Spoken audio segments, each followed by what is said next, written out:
inbound.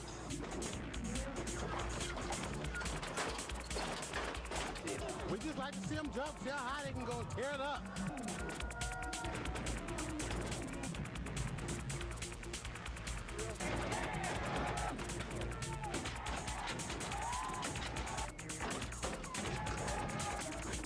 Cool, man. The car's down.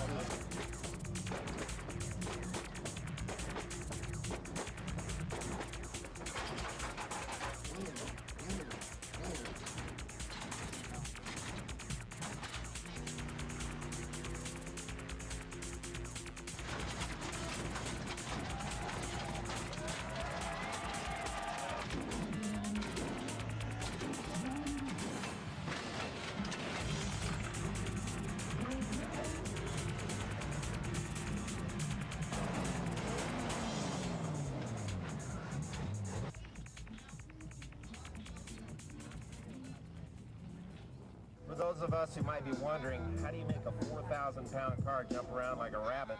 Brian Gillespie of CCE Hydraulics here in Louisville is going to tell us a little bit about the technical components that go into these machines. Brian, what actually is a hydraulic system?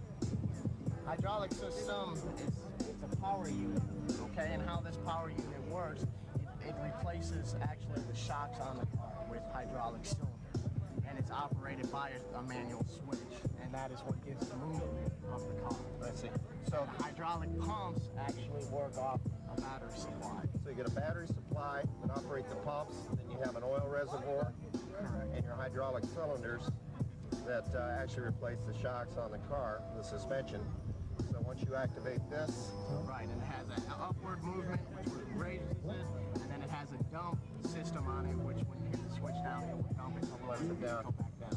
So the faster you push this button, whatever you do here, it's going to make that hydraulic system. Well, actually, it's not the speed of how fast you put the switch, but the voltage that you have to the pump, right. The number of batteries.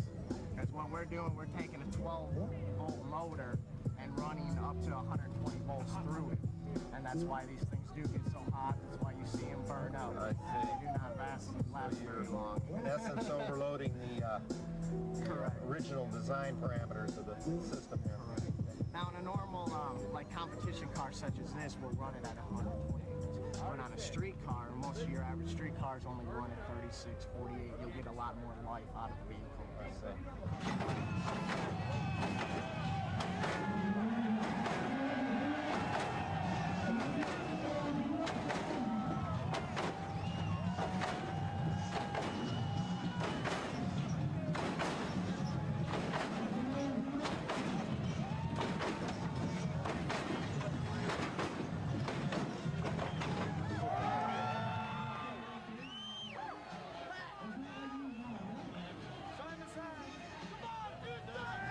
Basically, what we do is we measure from the stick up to the bottom of the tire as to how high the car's getting up. And that's how we get to a liter. And that's our last liter that we just had. 19 minutes.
here with the one and only Moose. Moose, a lot of people might feel that these cars, they relate them with the gangster activity, but is that the case? No, that's really not the case. We ain't no gangsters. We in the cars, old cars, 6'4" cars.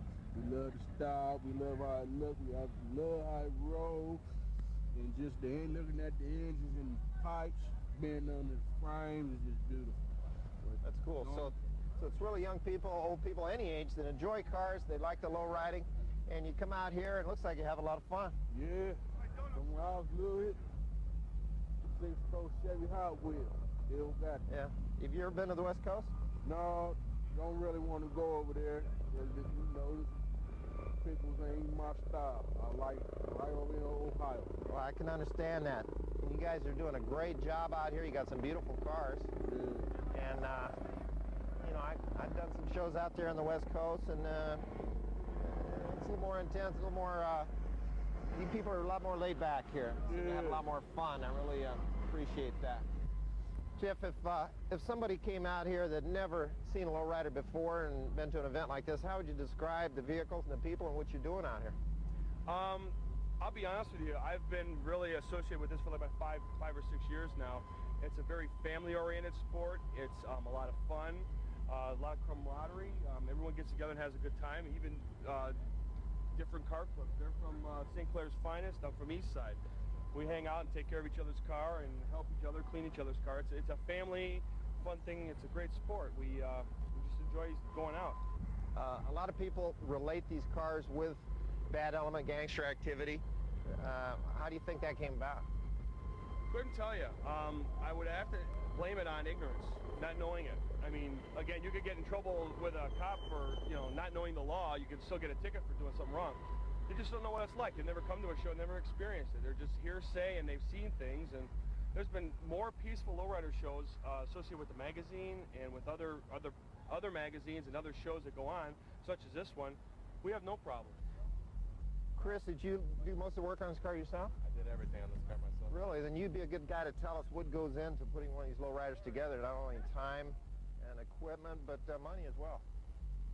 Money-wise, you can get into it. It all depends what you want to do with the car, how you want to set it up, if you want it to hop, dance, or just street cruise. I set mine up just to cruise, and doesn't break down. It's set. Frame's welded up for stress and just anything else that might occur with, you know, the hopping and bouncing. Did you set up your own hydraulics on the car? Yes, I did. There's certain ways people like to do it, so I set mine up the way I want it done. That's how it's done, and I'm happy with it. I wouldn't do it any other way. So somebody coming into this sport, entry level, you can start out mild and just go as far as you want. Oh, yeah. Great.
We're here with Jason Andrus. Jason Andrus with CCE Hydraulics all the way up from Louisville, Kentucky.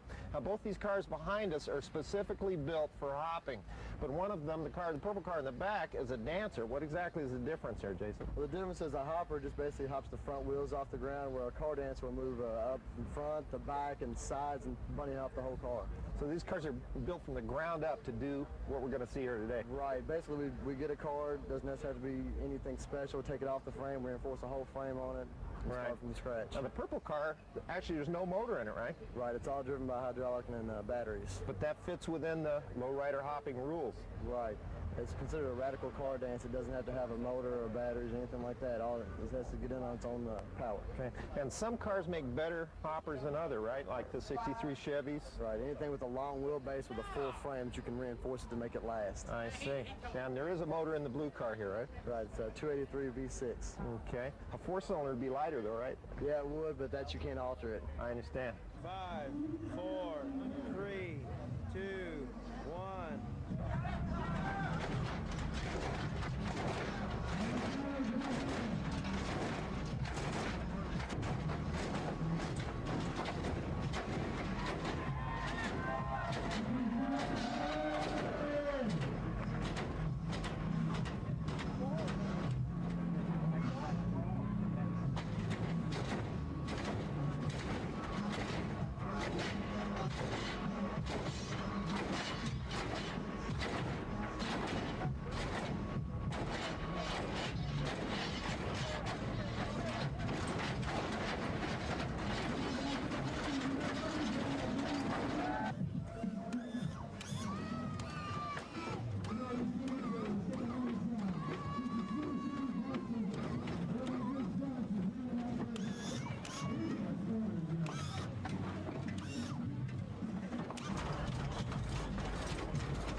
Good setup will run you.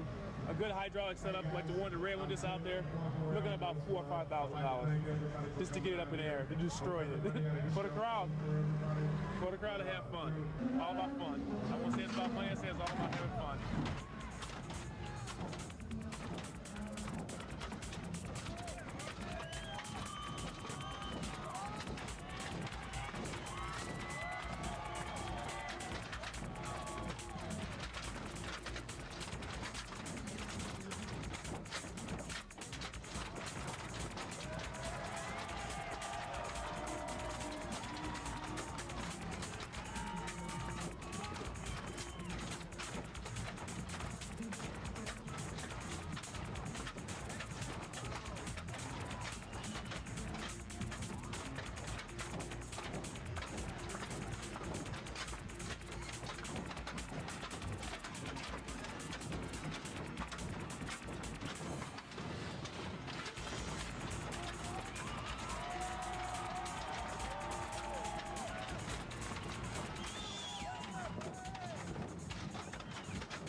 California has really come east here to the Midwest. Amazing to see these outrageous California-looking lowriders here in the heartland of America.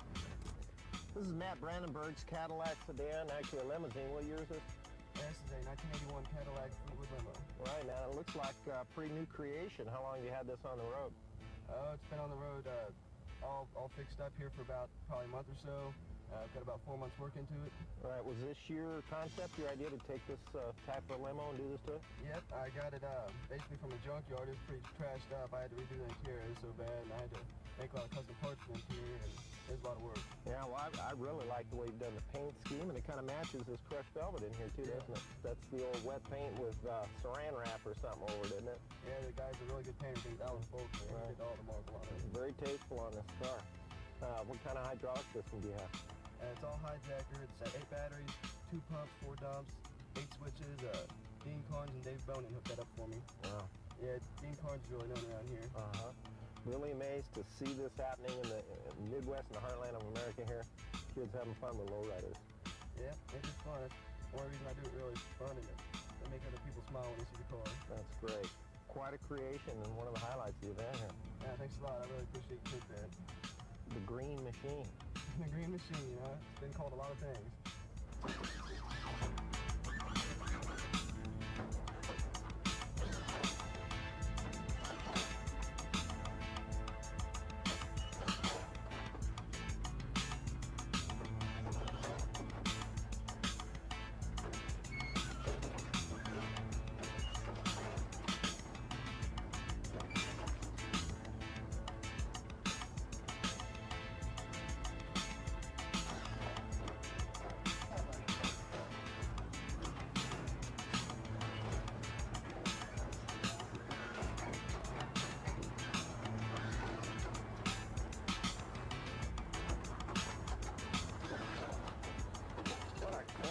Lowrider, early cab limousine, candy green paint, that's hard to top.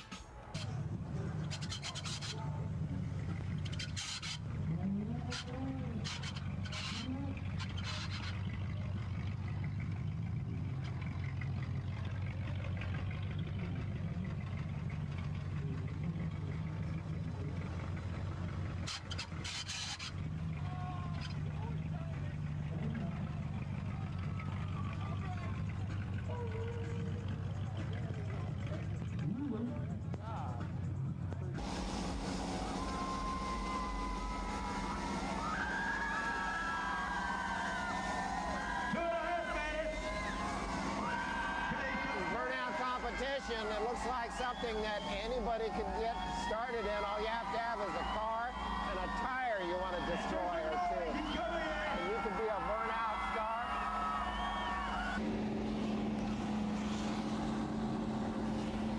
Yeah, you can imagine coming home, hey Dad, I won the burnout contest. What's that, son? There it is. Frank Pedregon would be proud. This tire is on fire. The back of the car is in flames. Incredible. Unbelievable. Unbelievable, man.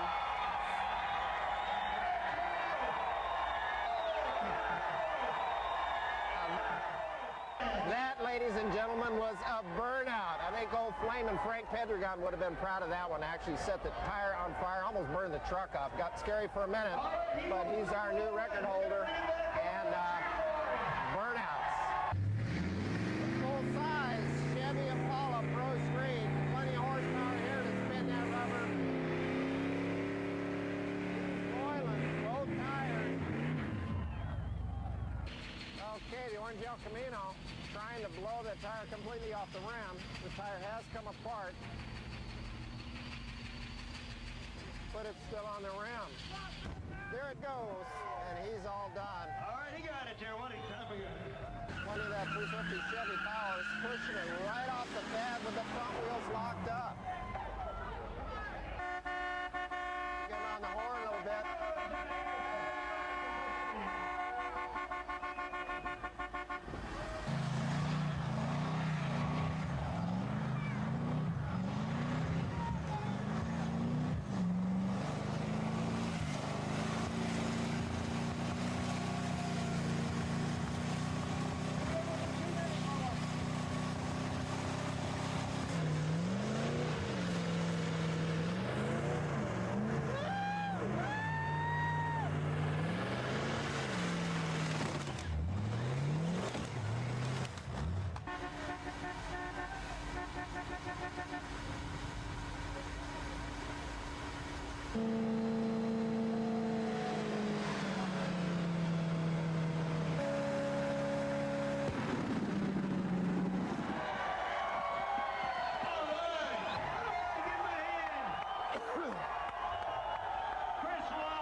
car here in the Lowrider Tour, it's called a radical car dancer. What this car does is every move that you can come up with, you have required moves: front, hop, back hop, side to side, which is the thing that I did most, and pancake, which is all fours up and down.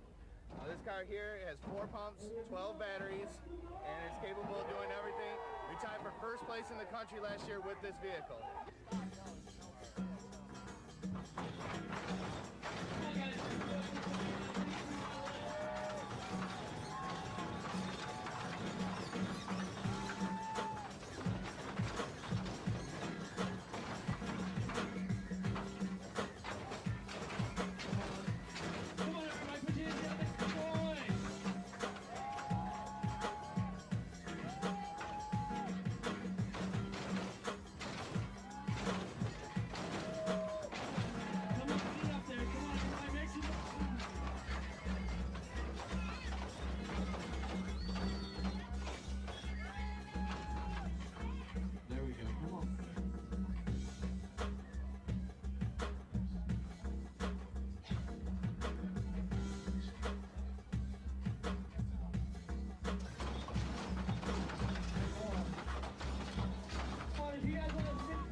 Or if you just start, you guys gotta make some noise. There you go.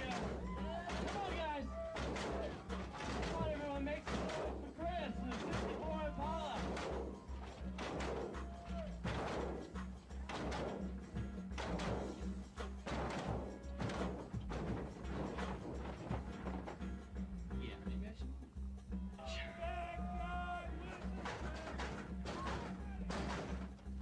Come on, everybody, make some noise for Jimmy. Jimmy is a chronic masturbator and a premature ejaculator. Before he only spends about 2 minutes. Get up, pal. All right, coming up next.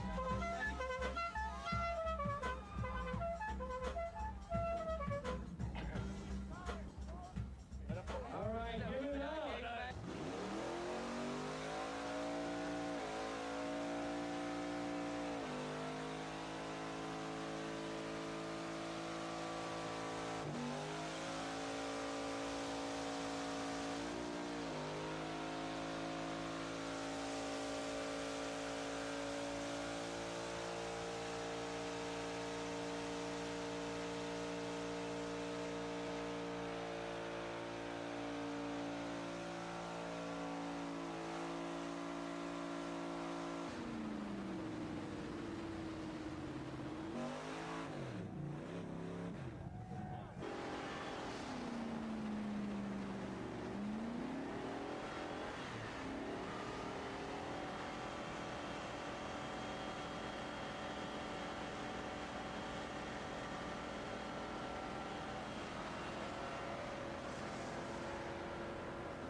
This 84 Cougar of Kelly Williams certainly looks sedate enough just laying here like a nice custom car, but watch what happens when Kelly gets on the buttons.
belly. How do you do that?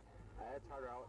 Is it? Yeah. Takes a lot of power, imagine, to make that car move around like that. Yeah. Okay, and what are you doing here on the control? It runs, I got 4 pumps, hooked up to 4 batteries, running 48 volts. Okay, so you've got a pump on each wheel, but I see you've got 8 levers there. Yeah, there's one just raises the front, one for the rear, and there's a side to side, then there's the individual wheel. I see, that's outrageous. All right, now show us what each one of the levers does here. Okay, that's front, and both front up, both rear. back up. Yeah, then that's each side. Right side, left side. You got individual wheels. Individual wheel. And how do you drop it down? I see, up and back. Yeah. And down she comes. Yeah. And do you kind of just get a feel for the motion there and a little practice on it to make it do the things you want to do? Yeah. Looks like fun. Yeah. I don't think you'd want to do it to Dad and Mom's car, though. No. Hey, can I try? Yeah.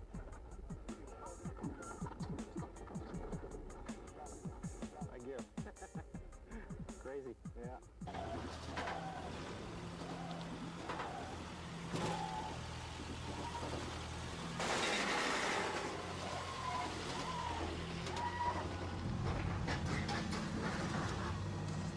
Lowriders come in all different flavors. By far one of the most popular is the mini pickup.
Well, I started out with just, you know, a daily driver and just kind of went from there. It just year to year, it progresses every year. I can't just take and tear it apart and then put, you know, 20,000 in it over a winter.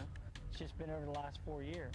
When we first got started, I guess the only way I can say is, you know, there's like 4 or 5 of us, and you just kind of hang out with them long enough. You see what they're doing, and you just kind of follow along and just start doing it yourself, learning how to do whatever you can do and kind of cutting it up or whatever, just making it the way it is. Me and a buddy named Jason Nethers, it used to be a daily driver, and we put it in the garage and just started cutting it up. And it took about 3 or 4 years, and we just kept working at it until we got it done. I mean, you just go looking and try to find something different, like the airbags that's on, it's actually made for like an RV or something. It's not really made for what we're doing with them, but we kind of, you know, modded it and made it work. It's just a thrill. I mean, it's just like a high. I mean, it's pretty cool. I don't know how to explain to you that it's, you know what I mean, different than maybe a 4-wheel drive. They getting their, you know, thing out of doing that.